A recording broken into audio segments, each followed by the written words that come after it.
1, 2, 3, réacteur, made in Mali.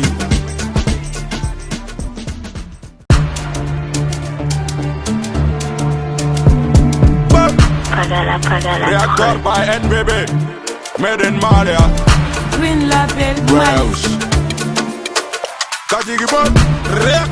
Réacteur,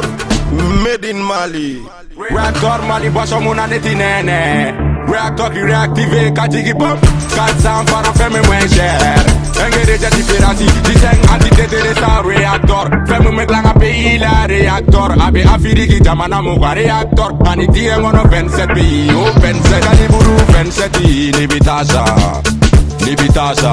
Anne Verdi, Ubeto Bare Segi, Gerde, Gininga Chepaso, Bebomi, Utukitiki, Amadi, Kelengang, Keleni Flanteriga, Okumabaku, Okumabase, Basane, Chitro, Nebeta, Musso Savatro. Avec l'air fait à Malibala, et réacteur énergie, même voilà. Me guérita la vitamine B3, B5, B6, B12, bala. Allez, fatigue Benija, Adikene, Yadi, réacteur, Bima, réactivé. Réacteur, n'a pas ça, le réacteur, Yura Biniti, 100% made in Mali, composant inositosi, sanguine, caféine, bala sans alcoolisé, anafate foga bacha imado akadi, hey. Boisson de stress sans prier d'Alexandre, confirmé par 27 pays dans le monde. Confirmation confirmée, réacteur, Afrique, Jamana, Mugambe, de Kog réacteur. 1, 2, 3, réacteur, made in Mali. On est Yankuma, ambe Growara Mali officiel abonné befo. Mounbe Mali kono ani mounbe Mali koka, ambe amba befo. Donc ni anye interview ghetto kono Kenedeka. Donc comme nya foyer interview ghetto kono e mouye am tanga chakma bawri fi brade fervola coucher kala bola. Donc am tout fait anoube nyoro masala. Donc menyana nga damne folo antenina amanga sponsor officiel fo no ye boisson énergétique réacteur chaw ka boisson ani musuba ka boisson no de ni allez minde ni boisson de confiance takada en gros baraka ni fenyuma nanima ka baraka nyon fait vraiment ikangi tigemne itiga waka ko o tigi kumne ganya vraiment ambi boisson réacteur fo. Donc si ça no ambi sans plus tarder ambi do interview rekono ana balmake me nyon fait. Donc même micro tengo ala aba tokona a jamu fo balmake nisu ba nisu kon bastila kon bashi foste amala tanu. Donc nyana nga adamne akunkani ki to ani jamu fo. OK, ne to Yakuba Fofana. Voilà, kabo Bagadaji. Mais je groupe mna to ko AS Police, ay shuwa shikindo ay ramara kake AS Police, police wera ka club do AS Police. Donc Yakubu mu fe ka adonsa ere duna negeta kono chugodi. OK, o question jarin, yani nga question jabi mais à la fois ka barkada ka solike Mahamadou ka la musore Muhammadu Salim. O temenen ko fe mes sponsor fo mu rectoré sponsor mu sona ka confiance da saw kan ka ira da saw la vraiment mawko fo ka se yoromi o temenen ko fe mi nga mettre bela jelen fo coucher kelaw bera faire kelaw negatalaw toute catégorie confondue mais bela jelen fo mbolo ben ko bay kuma do donc nin dona min gasila mbolo ben ko quoi. Donc si ça ne se ka fon i dona negata ere cadre rekono chogodi. OK, donc sans plus tarder, ça de moi je suis un étudiant né nga baki sera en 2015-2016, c'est après cela de né dona né negata admirer kake negata fait. Donc ka do ala doni mais ka damne don né ka negata damne latine à partir de 2016. Donc il faut qu'à fond 2016 de kono i dona negata la. Oui, 2016 né negata damne en 2016. Ah mais et dona barre faire kono wakati jume. Bon, on a eu bras de fer d'amener en fin 2018. 2018 là-bas, en septembre, non, octobre, novembre, qu'on a là, on a eu bras de fer d'amener en 2018. Donc, ni eka sans flani doni entraînement d'état, et kera champion eka catégorie là. Oui, on a sans flani doni entraînement avec l'accompagnement de mes entraîneurs. Nga mettre ka chessiri, te sengente ngina mufu, Abdoulaye Sissoko, moi champion d'Afrique allemand, ani Aucher. Ani sal mo bela jeli na AS Police jengo bela jeli an club ni me bela jeli fo quoi. donc i yɛrɛ y'i da maga club la n bɛ fɛ k'a dɔn e yɛrɛ bɛ club jumɛn na. ne bɛ AS Police de la club AS Police police nationale yɛrɛ ka club comme AS Police la discipline caman b'a kɔnɔ police club de do quoi donc ça a été créé à mɛnna dɔɔni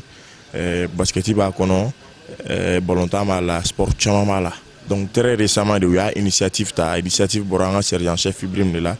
a yɛrɛ tɛ yan a ma se ka kɛnɛ sɔrɔ mais n ka foli b'a ye a initiative bɔra de la donc ka se ka discipline bras de fer intégré AS Police kɔnɔna la donc.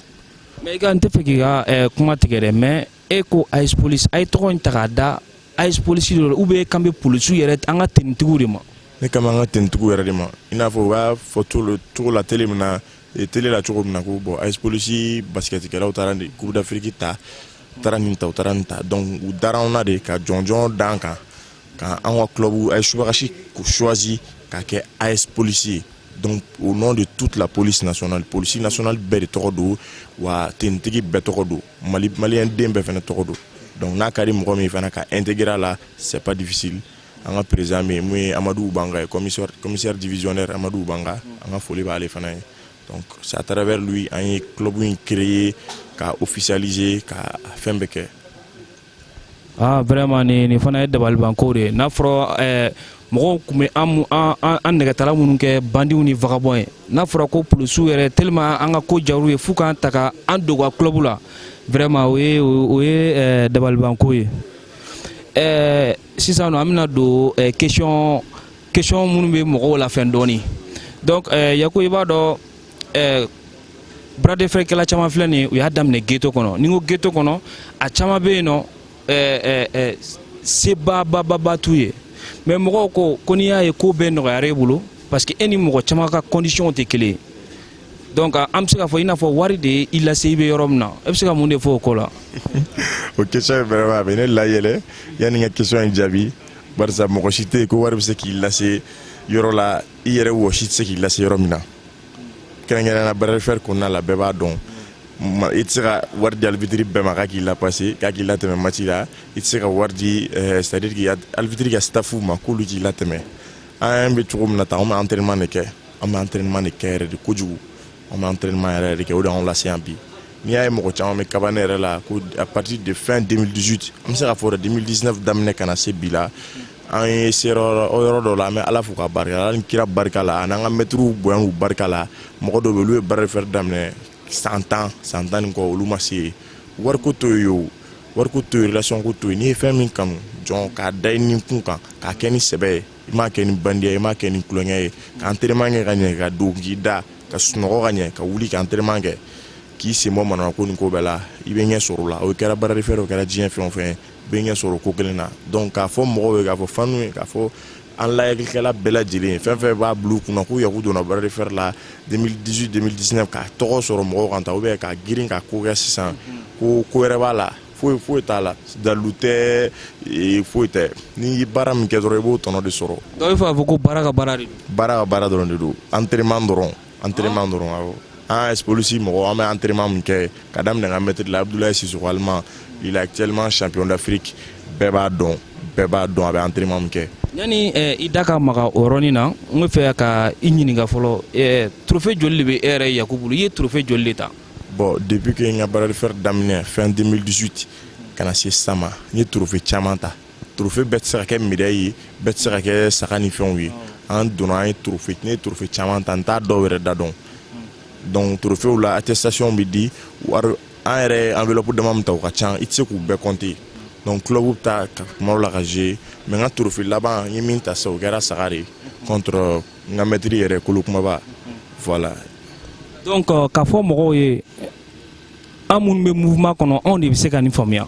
mɔgɔw i ka na i ka san 2 kɛ bras de fer kɔnɔ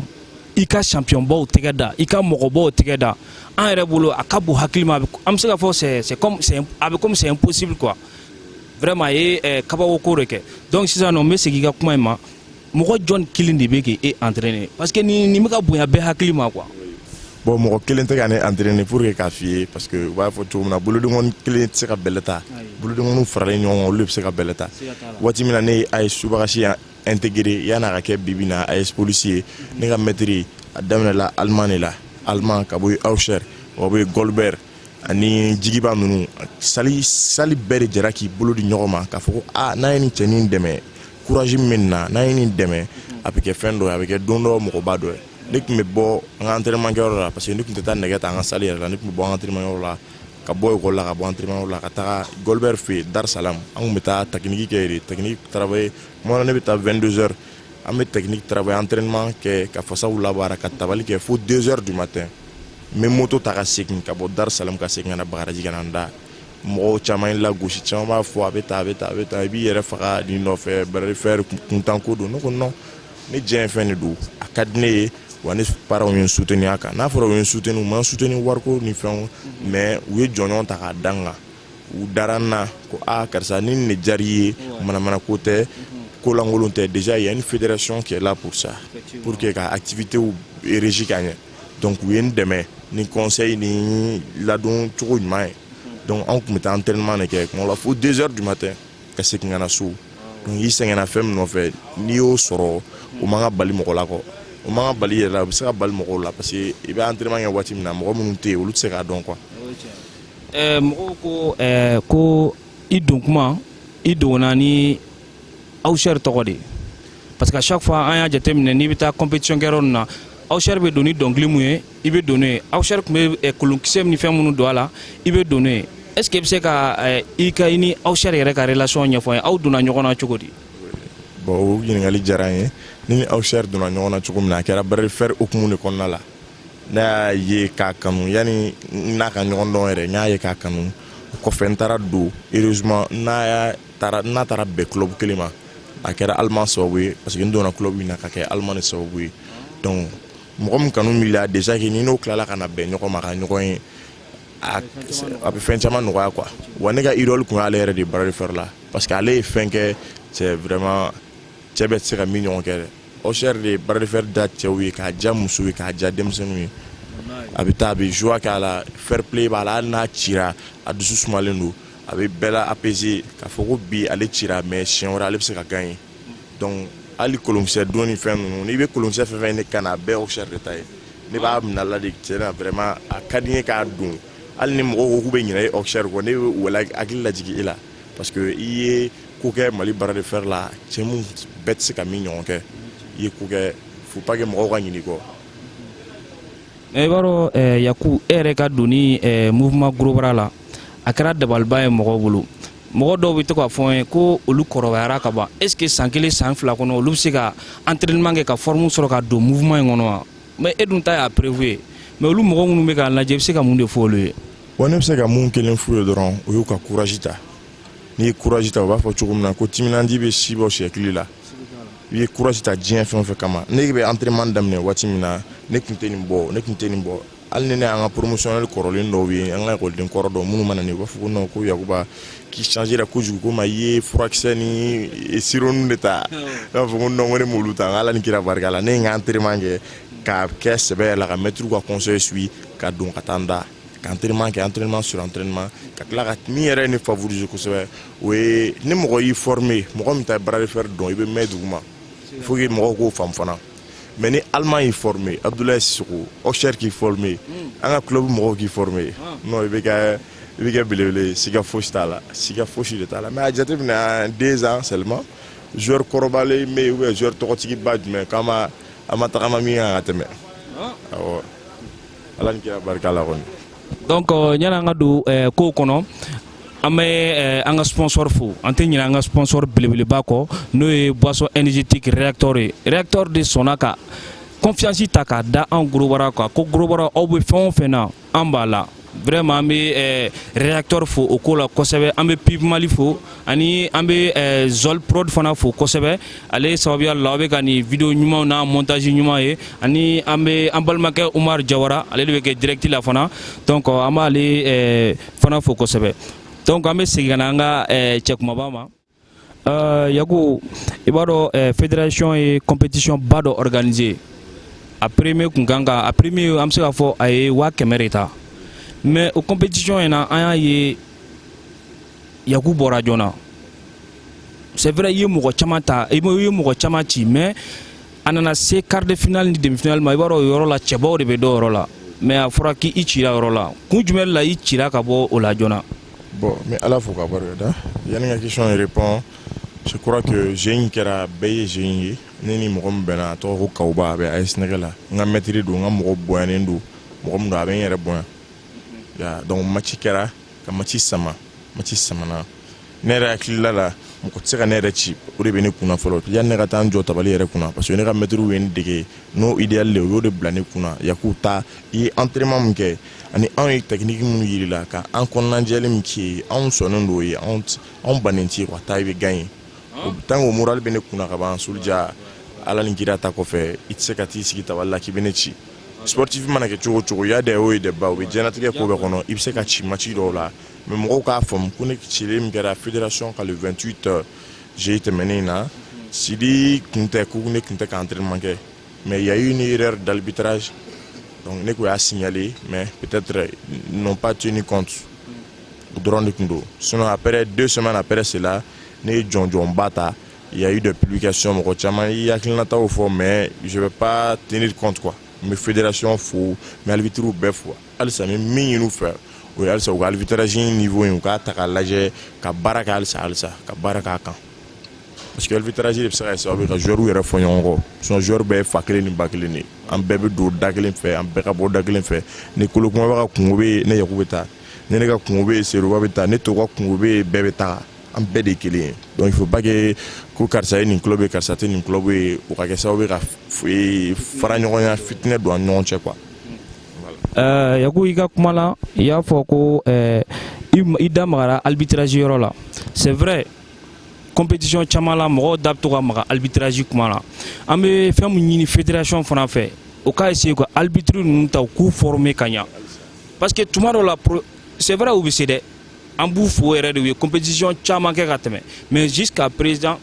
faut erreur dɔ b'u ka ko la faut que u k'olu corriger u ka kuma ni ɲɔgɔn ye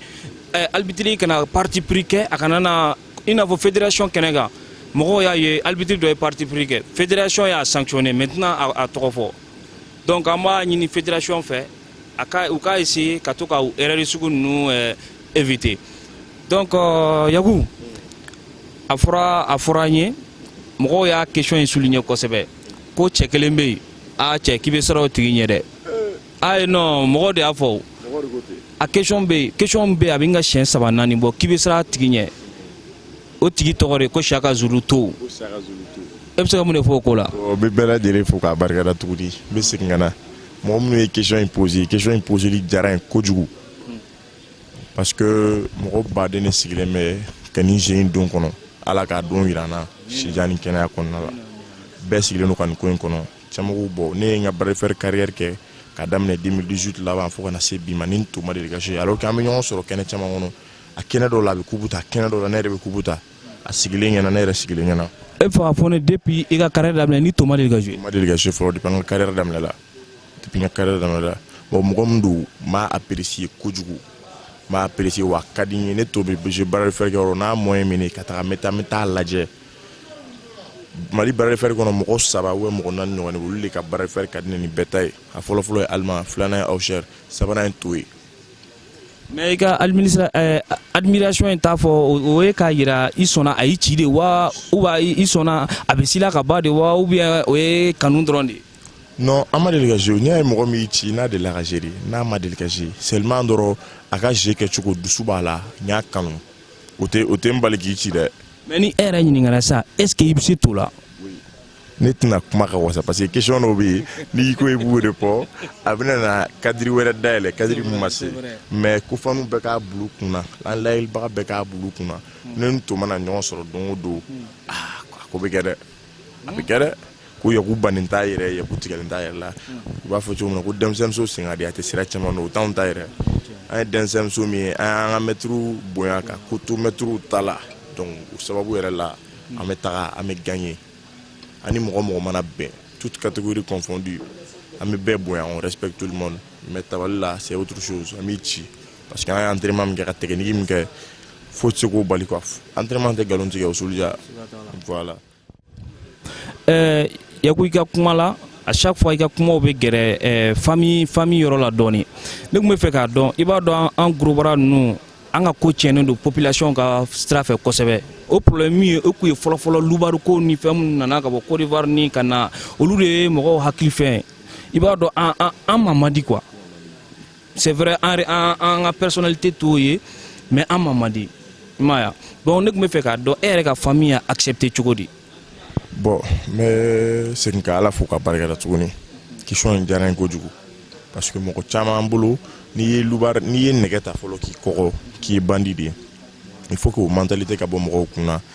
Moi-même qui suis là, moi je suis diplôme caman bɛ ne bolo. Moi j'ai mon master 1 à gestion des ressources humaines. Ayi ko i jɔ fɔlɔ e bɛ fɛ ka fɔ ne ye master b'e bolo. Master bɛ ne Yaku bolo mais o ma ne bali ka baara de faire kɛ parce que n y'a kanu de. N ka promotionnel caman yɛrɛ b'a ye bɛ y'a la n ka collègue caman bɛ y'a la u b'a fɔ ko non pour ka min kɛ n b'a fɔ ko non c'est un sport qui est légalisé et dont on a une fédération qui se charge des relations an b'a kɛ parce que a ka d'an ye de wariko tɛ foyi ko tɛ baara de faire tɛ se ka foyi lase an si ma an tɛ se ka min ɲɔgɔn sɔrɔ kɛnɛma sɛbɛ sira kan.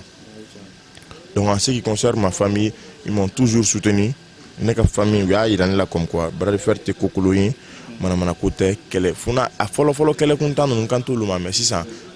fédération bɛ yen association bɛ yen AGBM bɛ yen GGBM bɛ yen ni mɔgɔ min ye kɛlɛ kɛ walima ni club min ye kɛlɛ kɛ u b'i sanctionner donc o kama ko bɛɛ régularisera ka ko bɛɛ ta k'a bila en charge si tu vois donc n ka famille u bɛ n soutenir n papa ni maman ni frère minnu bɛ yen ani n sœur u bɛɛ bɛ n soutenir hali n petit frère u bɛɛ yɛrɛ bɛ ka don baara fɛrɛ la ne kama. Bon mi bagaraji yɔrɔ min na fana baara de faire kun wililen tɛ kosɛbɛ mais ala ni kɛra sababu la ani ne yɛrɛ ka effort la san yɛrɛ activité bɛ ka organiser baara de faire u bɛ ka organiser bagaraji ne yɛrɛ bɛ k'u dɔw organiser ka jama don a la san jama b'a nɔfɛ yɛrɛ de i tɛmɛ gu dɔn la i bɛ denmisɛnnin fila dɔ bolo ɲɔgɔn bolo donc barika bɛ ka don a ko la wa n teriw fana ani n ka sigiɲɔgɔnw bɛɛ ye n dɛmɛ a la bɛɛ ye n encourager n'a fɔra dɛmɛ il faut que mɔgɔw k'a faamu dɛmɛ tɛ wari yɛrɛ ye dɛmɛ tɛ sanu yɔrɔ kan mais dɛmɛ ye ka dusu de don i ka joueur la hali ni ne cira kuma la ne bɛ segin ka na so ni maloya bɛ segin mais c'est à dire n ka environnement m'a yira n na o b'a yira n na ko karisa e nana ni coupe caman ye mais bi cili kana bali la don bɛ kana si ma ca quoi n'i cira bi i cira ni leçon min i bɛ taa i n'i ka maître a b'o corriger pour que a ɲɔgɔn wɛrɛ kan'i sɔrɔ siɲɛ wɛrɛ donc ne kɔni bɛ se ka min fɔ n ka entourage ni n ka famille kan ils m'ont toujours soutenu u tugura n kɔ hali ne ko ko sini ko match bɛ cɛ ni muso bɛ wuli. Donc an bɛ Yaku ka famille fo o la kosɛbɛ surtout cɛkɔrɔba ani musokɔrɔba vraiment an bɛ cɛkɔrɔba ni musokɔrɔba fɛn o fɛn bɛ yen an bɛɛ ka cɛkɔrɔba ni musokɔrɔba minnu ye an ye nin sira kan k'an to nin sira kan k'a dɔn k'a fɔ nin sira in tɛ sira kolon ye mɔgɔ i mana sɛbɛ ta fɛn o fɛn na a bɛ se ka ɲɛ i bolo vraiment an bɛ famille fo o la kosɛbɛ et puis fana a ye yɔrɔ min fɔ yɔrɔ min ye n touché kosɛbɛ ko master de b'i bolo donc ni mɔgɔ dɔw ye nin kɔgɔlen ye dɔrɔn u b'a fɔ ko bon a ye nin laloma in tatɔla la foyi t'a kunkolo la or que e mɔgɔ min bɛ k'o fɔ nin cɛ min filɛ nin a bɛ se k'i kalan donc ka dasa ye dɔrɔn u bɛ ka gorobara ye a kɔgɔlen don ka a juger ka juger négativement mɔgɔw kan k'o de dabila sport de don masi kɔrɔ tɛ lalomaya ye masi kɔrɔ tɛ ko i ye bandi ye foyi an ka choix de don an y'a décider ka nin de kɛ nin de ka di an ni kun ye donc champion donc ne tun bɛ fɛ k'i ka projet yɛrɛ dɔn bras de fer kɔnɔna la. Bon a kun ka di ne ye comme projet c'est à dire que bras de fer bɛ se ka taa ɲɛ cogo min na clubw bɛ se ka u ka joueurs valeur d'u ka joueurs la cogo min na cogo di c'est à dire ka sponsor ɲini u ka clubw ye clubw bɛɛ ka sponsoriser i m'a faamu donc dirigeant ɲɛnamaw ka ɲini clubw bɛɛ ye ni joueurs bɛ taa match kɛyɔrɔw la parce que an y'a ye joueurs caman u b'u yɛrɛ dévaloriser ka fini qualité dɔw don ka fo ka na kɛ fédération consigne bɔ ni ferme tɛ mɔgɔ sen na i tɛ jouer n'i y'a ye mɔgɔw ye valeur don i la i yɛrɛ de ye valeur don i yɛrɛ la c'est quelque chose qui est un peu amer a fɔ man di mais il faut k'an k'a fɔ ni dasa par là k'a jɔ ka ɲɛ ka pari mɔgɔ tɛ yen k'i bɛ se k'i ɲɛ don a la i bɛ kumakolon f'a ye o surtout mɔgɔ min farisogo ka ɲi ka ɲɛ dɔɔni n'i ye fini o fini don a b'i minɛ n'i ye fini o fini don e yɛrɛ soja yɛrɛ sigilen filɛ diɲɛ mɔgɔ jɔn bɛ se k'e k'a bɛ dɔ f'e ma à travers tes habits mais a tɛ yen donc saluw ka sponsor ɲini ka sponsor ɲini an ka exemple ta joueur baw kan i b'a sɔrɔ entreprise dɔw u bɛ contrat signé n'u ye u b'u ka publicité kɛ u bɛ fɛn caman kɛ n'u ye u bɛ sponsoring kɛ donc ka mɔgɔw dɛmɛ hali si possible yɛrɛ ka association caman créer minnu bɛ bras de fer dɛmɛ minnu bɛ gorobaraw dɛmɛ o ka hali ni bingani kɛra mɔgɔ minnu kan sariya siraw ni justice siraw kan a ka se ka dɛmɛ dɛmɛbaga ka se ka sɔrɔ an na an kana to ten an kelen quoi. Yaku i ka kumalatigɛ tɛ o yɔrɔ la mais n bɛ mun fɔ mɔgɔw ye sponsoring ko in réacteur y'a daminɛ wa ni ala sɔnna olu de y'a fɔlɔ mais u t'a laban mɔgɔ caman bɛ na parce que i b'a dɔn problème kun ye mun ye mɔgɔw fɔlɔfɔlɔ images de tun bɛ gorobaraw la mais sisan nɔ grâce à la page Gorobara Mali officielle mɔgɔw bɛ ka fɛn caman faamuya la ne bɛ se ka taa compétition mun na i bɛ taa sɔrɔ furugu bɛ kɛ kelen dɔrɔn de la olu mɔgɔw d'a faamuya mais tuma dɔ la u b'a ja quoi i b'a ye ni merci donc i m'a ye donc Yaku kun bɛ fɛ ka mun dɔn sisan nɔ o ye Mali yɛrɛ bras de fer e yɛrɛ bɛ se ka e yɛrɛ hakilinata ye mun ye Mali bras de fer la ani i bɛ se ka conseil jumɛn de di Mali bras de fer ma. Bon ne yɛrɛ hakilina ye min ye Mali bras de fer la pour que k'o question répond an m'a essayer ka rétroactiver dɔɔni ka na kɔfɛ en 2019 Coupe d'Afrique kɛra il y avait plus de 20 pays ɲɔgɔn qui sont venus représenter leur nation. Parmi tous ces pays-là, c'est le Mali qui a été le champion d'Afrique en catégorie lourde. Mun kɛra Abdoulaye Sissoko ye mun ye ne yɛrɛ ka maître allemand m'a fo a ka foli bɛ yan donc i mana Afrique jamana o jamana lajɛ ko bras de fer bɛ yen k'a développé len don u si tɛ Mali ta ɲɛ hali bras de fer fédération tɛ France ye association de bɛ sigilen don fédération donc a ka sigi n bɛ foli di bɛɛ lajɛlen ma fɛn fɛn y'i bolo don pour que a ko ka se ka taga ɲɛ en plus de cela maliyɛn mana taga yɔrɔ o yɔrɔ k'a bɛ bras de fer kɛ a bɛ taa a bɛ n jɔnjɔn ta an bɛ Yaku n tɛ nin ka kuma tigɛ dɛ i b'a dɔn o yɔrɔ la n ka interview caman kɔnɔ n bɛ to ka mɔgɔw ɲininka o la mais ni Mali drapeau taara k'a d'e ma k'e ka taa i ka catégorie la coupe du monde la est ce que i dalen don a la i bɛ se ka segin ni coupe ye yan. O banna ka ban Souldia a kɛ i n'a fɔ o kɛra ka ban c'est à dire que anw bɛ entraînement min kɛ yan n'i ye maliyɛn joueurs bila condition na k'u bila condition morale physique la fédération k'a lajɛ ka sponsor ɲini ka maliyɛn joueurs bila condition na ka ɲɛ. Coupe du monde tɛ dɛ Souldia hali ni coupe wɛrɛ tun bɛ coupe du monde kɔfɛ maliyɛn tun bɛ taa ta ka na très récemment Coupe d'Afrique tɛmɛnen an ka joueurs tun kan ka taa Coupe du monde na ne b'a dɔn cɛ kelen tun b'a la min ye ne yɛrɛ ka maître allemand n'a tun sera kɛnɛ kan tubabu lama tun b'a fɔ ko non k'u b'a bɔsi maliyɛnw na ko parce que an t'a valeur dɔn u tun b'a fɔ tellement a tun ye entraînement kɛ ka dusu ta k'u bɛ taa Coupe du monde la mais kɔfɛ n t'a dɔn a ko ɲagamina cogo o cogo n t'a dɔn an bɛ Mali de don an bɛ Mali de la tout se fait sinon comment se fait-il que mɔgɔ minnu qualifié la Coupe d'Afrique la olu de kan ka taa Afrique représenter a ka joueurs ka bloqué Mali la u ma se ka taga comment se fait-il que mondial la sinon ni an ka joueurs tun taara Allemagne yɛrɛ dɔrɔn tɛ an ka joueurs fɛn fɛn tun taara u tun bɛ segin ni coupe ye tellement que envie b'u la a courage b'u la wa ils sont déterminés à fond o tun b'a kɛ. K'a fɔ maliyɛnw ye vraiment joueurs minnu b'aw bolo wallahi joueur baw do joueur mun bɛ Mali bolo n'a tun bɛ France bolo ou bien a tun bɛ Amérique bolo wallahi tun bɛ diɲɛ ko bɛɛ kɛ ni joueurs ye problème ye mun ye mɔgɔw tɛ fɛn mun faamuya preuve yɛrɛ kɛra Coupe d'Afrique ye presque maliyɛn tun bɛ catégorie o catégorie la u y'a bɛɛ ta mais a kɛra i b'a fɔ ko foyi ma kɛ quoi merci hara ma bɔ télé la a kɛra i n'a fɔ fɛn simple quoi et pourtant bras de fer do filɛ nin ye entraînement minnu b'a la cɛden ni entraînement tɛ f'u ka heure caman ni heure caman de kɛ entraînement la joueur ɲumanw bɛ maliyɛnw bolo u mako bɛ coup de pouce dɔrɔn de la dɔrɔn pour que ka se ka taa coupe du monde ta a la mɔgɔw tɛ fɛn min dɔn fana o ye ni ballontan tɛ sport foyi tɛ Mali la k'a bɛ se ka salle fa ka tɛmɛ bras de fer kan o tɛ yen donc Yaku o tun ye détail ye k'o fɔ mɔgɔw ye donc i b'a dɔn an ye dɔ kɛ kuma la vraiment i y'an ka question caman répond a diyara n ye kosɛbɛ donc yanni i k'i ka kumakan laban fɔ a ka di n ye mɔgɔ minnu bɛ taa compétition kɛyɔrɔ la ka furuku ninnu kɛ donc i bɛ se ka conseil jumɛn fɔ olu ye. Ne bɛ se ka conseil min d'u ma u k'olu dabila ne kɔni personnellement bras de fer kɛla bɛɛ de ye fa kelen ni ba kelen ye i ka kɛ AS Nɛgɛ la, i ka kɛ AS Subagasi la, i ka kɛ AS Police, i ka kɛ c'est à dire que Empire Force la, i ka kɛ Double Force la, i ka kɛ Jibril Force la, i ka kɛ club o club mani ja Mali kɔnɔ bɛɛ de ye fa kelen ni ba kelen ni kelen ka kungo wulila bɛɛ de kan ka wuli ka taa kɛ mais minnu ka baara k'u bɛ furuku wuli joueurs ni ɲɔgɔn cɛ u ka sabali u k'a dabila bolokɔnɔ c'est à dire boloden kɔni mana fara ɲɔgɔn kan o de bɛ jɛ ka bɛlɛ ta quoi n'an farala ɲɔgɔn kan halisa ne ɲɛ bɛ fɛn ba natɔ la Bari Fɛri na caman ɲɛ tɛ min na parce que a bɛ ka valoriser sponsors bɛ ka don a la dɛmɛbagaw bɛ ka caya la surtout recteur yɛrɛ donc boisson énergétique min don nɛgɛtala o nɛgɛtala i to nɛgɛtala k'a min i laban bɛ sɔn ka nɛgɛ bɛɛ ɲun donc ne yɛrɛ ka mɔniw bɛ to k'a fɔ tuma la ko n ka entraînement yan n k'a bɛ ka juguya ka taa o y'a sɔrɔ n ka réacteur bɛ n bolo n bɛ dɛ ka min yanni ka na. Très bien donc olu n'a ɲɔgɔn caman ni an sera ka essayer ka ɲina kɛlɛ nin kɔ ka ɲina furuku nin kɔ kɔfɛ donc ka se k'an sɛbɛ don an yɛrɛ ma k'an sɛbɛ don an ka sport ma k'an ka carrière dilan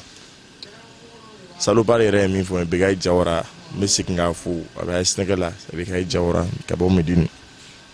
a ko n ma ko Yaku k'i ka carrière gérer i ka carrière gérer cogo di i hakili to i yɛrɛ la i k'i ka c'est à dire il faut mener une vie sportive quoi a ye kuma fɔ n ka maître don n ka maître yɛrɛ fana ka maître don kuma gɛlɛnba don quoi conseil mun don a y'a di yan wa ne fana bɛ kɛ sababu ye k'a lase n ka compagnon bɛɛ lajɛlen ma n ka compagnon fɛn fɛn bɛ sport kɛ k'a lase u bɛɛ ma u k'u hakili to u yɛrɛ la hakili to yɛrɛ la tɛ ko wɛrɛ ye i k'i janto i ka sport la i ka to ka dɔnkili da ni matchiw bɛ yen waati min na i ka sponsor ɲini i yɛrɛ la minnu bɛ se k'i dɛmɛ minnu bɛ se k'i ka club dɛmɛ minnu bɛ se k'i ka carrière dilan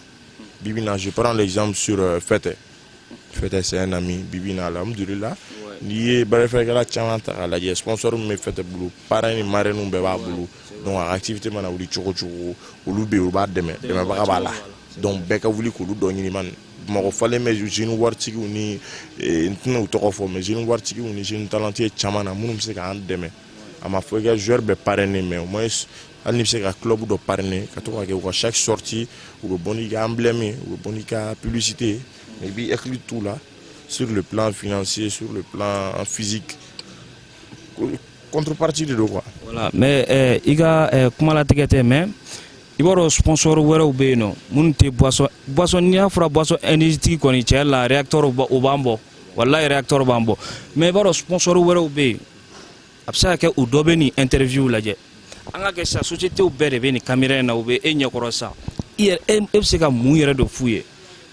pour que u ka se ka sɔn ka mouvement Gorobara yɛrɛ sponsoriser ani ka aw joueurs sponsoriser. Bon ne bɛ mun f'u ye u ka na u ka da Gorobaraw la u ka da Gorobara page Mali officielle la k'a k'u jigi sɛmɛ Gorobaraw kan parce que bibi na n bɛ se k'a fɔ n t'a fɔ ko sport wɛrɛ mɔgɔw sont pas les mieux placés pour ka publicité ɲɛnamaw kɛ mɔgɔw k'a ye bɛɛ k'a ye mais bibi na ni Gorobaraw y'i ka publicité kɛ mɔgɔw b'a yeli fana kɔfɛ curiosité b'u minɛ ka taa a pratiquer k'a lajɛ fɛn mun don ka taa lajɛ fɛn mun don donc an ka exemple ta Sénégal la u ka lutteurs olu bɛɛ ye Gorobaraw de ye olu de bɛ publicitéw kɛ u b'u ka mayonnaise n'u ka nɔnɔw n'u ka contrat baw signé ni entreprise baw ye mais Mali la pour que entreprise se ka danaya da anw kan an k'olu kɛ a mana kɛ cogo cogo c'est le Mali qui gagne donc en contrepartie avec visibilité médiatique donc joueurs yɛrɛ b'a partager Gorobara Mali b'a partager entreprise min ka produit do bibi na Rector ça fait partie des boissons les plus bues au Mali m'a fɔ moi Rector bibi na a da ka nɔgɔn fana i ye dɔɔni bɔ dɔrɔn i y'a sɔrɔ i bɛ entraînement kɛ k'a min donc Gorobara Mali y'a dɛmɛ ka publicité caman k'a kan joueurs caman bɛ bɔ u bɛ vidéo ni photo k'a kan n'u bɛ entraînement kɛ yɔrɔ la a kɛkun ye dɔrɔn de ka se k'a valoriser k'a se yɔrɔ la boisson tɔw ma se yɔrɔ min na donc l'entreprise tɔw y'o lajɛ ka se ka exemple ta o kan u bɛna dɔn vraiment ko Gorobara ko tɛ kodeni ye Mali la quoi. Ok merci donc Yaku ɲani an k'i bila an tɛ ɲina an b'an ka boisson énergétique réacteur fo vraiment boisson mu vitamine B3 B5 B6 B12 bɛɛ b'a la donc an b'aw fo kosɛbɛ an tɛ ɲina pub Mali kɔ n y'a fɔ a ye cogo min na Zolprod ale de bɛ écran kɔfɛ ani an balimakɛ Jawara Umar Jawara n'ale de bɛ kɛ direct la compétition na donc mɔgɔ o mɔgɔ bɛ yen ko mouvement Gorobara ka di ye i b'a suit i b'an ka page kan an b'aw bɛɛ fo vraiment an b'aw bɛɛ fo an b'a fɔ a ye fana ni aw tɛ anw tɛ foyi ye halisa a ye continuer a ka confiance ta k'a di anw ma 2020 21 ɲana ka ban ka se 22 la kabako bɛ lamaga dɛ i ye dɔ fana tɔgɔ fɔ n'o ye Bekayi Jawara ye n'u b'a fɔ a ma ko salopard mɔgɔw b'a fɔ ko tuma caman n bɛ salopard tɔgɔ fɔ n ka interview la mun na i b'a dɔn Mali mouvement filɛ nin ye bras surtout bras de fer i tɛ se ka foyi fɔ i tɛ se ka foyi kɛ ka tɛmɛ salo la n'i y'a ye bras de fer bɛ nin niveau la bi bi in na an bɛ salifɔ kuma min fɔ n'an b'o fɔ c'est grâce à lui a nɔba b'a la donc an b'aw bɛɛ fo o la kosɛbɛ donc champion ne kurun selen cɛncɛn ma dɛ vraiment a kun man di n ye k'i bila sisan parce que vraiment i ka kuma ninnu a diyara ne yɛrɛ ye kosɛbɛ i ka réponse fɛn minnu donna i kan bi a diyara ne yɛrɛ ye kosɛbɛ mais o t'a bali ko n k'i bila ka taa i ka kow ka ca c'est vrai mais yanni ka taa a kun ka di n ye i yɛrɛ ka micro minɛ mun b'i kun ni kan cɛ i ka kumakan laban na i k'o fɔ. bon an tɛ sɛgɛn an tɛ ɲinɛ an b'an ka sponsoriw fo rector ani mɔgɔ minnu jɔlen filɛ nin ye minnu sigilen fɛ k'an ka vidéo lajɛ en direct n bɛ bɛɛ lajɛlen fo n bɛ n ka salle fo mun ye AS policier de la direction nationale de la police nationale k'an ka président fo AS policier président fo Amadou Ubanga o tɛmɛnen kɔfɛ AS policier yɛrɛ promoteur mun ye sergent chef Ibrahim o tɛmɛnen kɔfɛ ka allemand fo Abdoulaye Sissoko ani Awcher ani n ka maître bɛɛ lajɛlen n da sera fɛn fɛn ma n da ma se fɛn fɛn ma club o club bɛ Bamakɔ salle o salle bɛ Bamakɔ entraîneur fɛn fɛn bɛ yen joueur fɛn fɛn bɛ yen n bɛ bɛɛ lajɛlen fo wa ka tila ka message dɔ lancer k'a fɔ bɛɛ ye ko bras de fer filɛ nin ye sport de don kɛlɛ tɛ wɔyɔ tɛ n'i cira bi bɛɛ ka Awcher ladege bani ne ka maître n'i y'a ye ne bɛ exemple ta n ka maître kan u ɲana de ni n'a ma ɲɛ i b'a fɔ fana i bɛ exemple ta mɔgɔ wɛrɛw kan Awcher mana ci cogo o cogo a jo b'a la o a namara la o mɔgɔ wɛrɛw bɛ se ka kɛlɛ kɛ mais a yɛrɛ jamais t'a kɛlɛ la fair play b'a la donc n'i cira erreur d'arbitrage bɛ se ka arbitre sɔrɔ ou bien parti pris bɛ se ka kɛ jigin u ka vidéo lajɛ Soulja n'a ka mɔgɔw u bɛ caméra kɔfɛ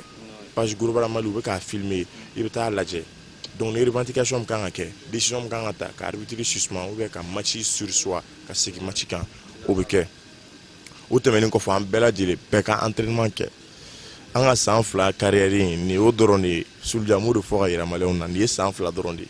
san 2 dɔrɔn bon i k'o san 5 imaginer dɔrɔn n y'o de fɔ maliyɛnw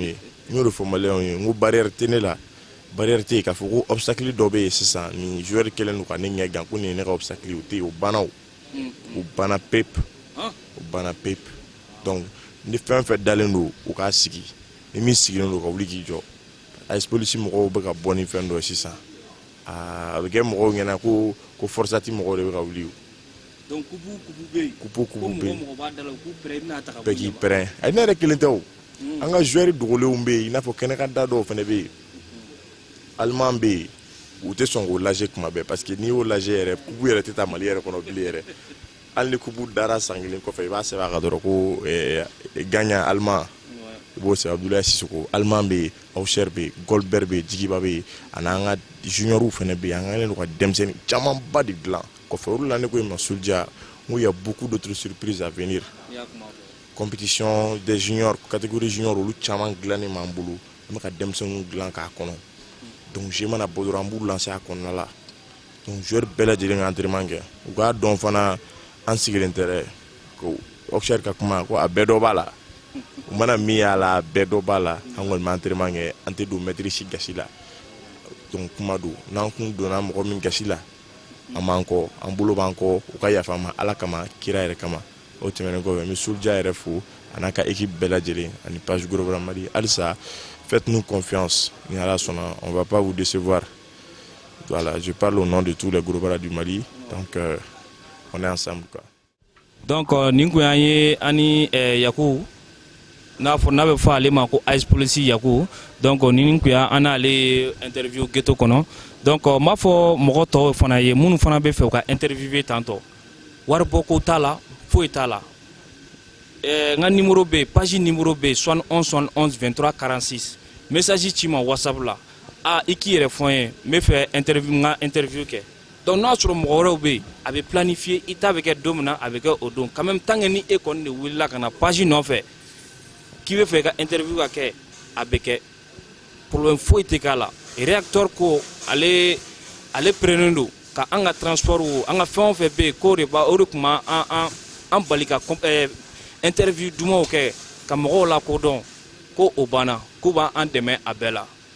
donc n tɛ ɲina n bɛ réacteur fo toujours n bɛ PIB Mali fo Geniway n bɛ Zolprod fo donc n bɛ n balimakɛ Umaru Jawara n b'ale fana fo kosɛbɛ donc ani mɔgɔ o mɔgɔ bɛ yen abonné fɛn o fɛn de bɛ page in na aw ka j'aime aw ka partage vraiment o de y'a to an sera yɔrɔ min na bi an bɛ yɔrɔ min na vraiment an b'aw fo la donc a kana n bɛ mun fana fɔ a ye interview mun bɛ ka na siɲɛ wɛrɛ aw kana fɔ kɔ dɛ n b'o to secret la hali o direct tɛ kun tigɛ n b'o fana to yen donc an b'a fɔ o la an ni yankuma wasalam.